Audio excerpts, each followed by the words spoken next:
Hi tappers! I have a question for you. What if you could watch someone else work out, but you also get your beach body? What if they practice the piano, but then you could also play Mozart? What if they spend hours studying a language, but you also became fluent? ¿Qué pasa? Wouldn't that be helpful? I don't have a real connection for those things to be true. If you do, let me know. However, you can watch another person tap and also get relief. It's called borrowing benefits. It's been clinically proven to be effective. But Amanda, why wouldn't you just do a session directly? That's an excellent question. This is a great approach for someone who is too skeptical to try it, too shy, hesitant, or they don't trust you yet. They are too guarded. They are too triggered. They aren't triggered, but they aren't ready to face their issue yet. They have a physical barrier, like not able to use their arms. Or the most common reason, it's a great way to demonstrate tapping in front of a class. This is one technique that the practitioner can use on a crowd and supply everyone with results. You get results. You get results. Everyone gets results.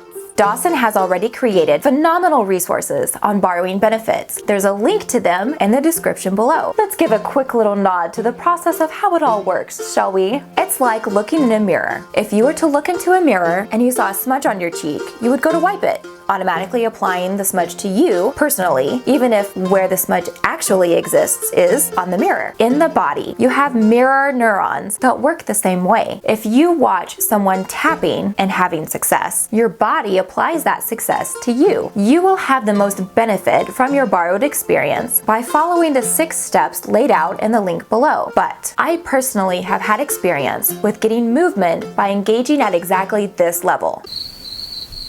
And I'm not meaning to make light of it, despite my joking. When I used borrowing benefits this way, I was in a very deep traumatic state, and I felt very alone, as I was told by the detectives with whom I was working that I could not tell anyone what I had found. I literally didn't have the option to call someone up and do a tapping session. I was so deep in my emotion that I would try to begin tapping on my own, but was so overwhelmed that I found myself sitting on my hands and crying. But watching other people gain hope, watching other people get relief, it gave me a reflection of light where I couldn't find it on my own, and it helped. Everything you need to try this for yourself, including instructions and sessions to watch, are on the link below, and they are free. Give it a try. I'd love to know how it goes. I'll see you soon.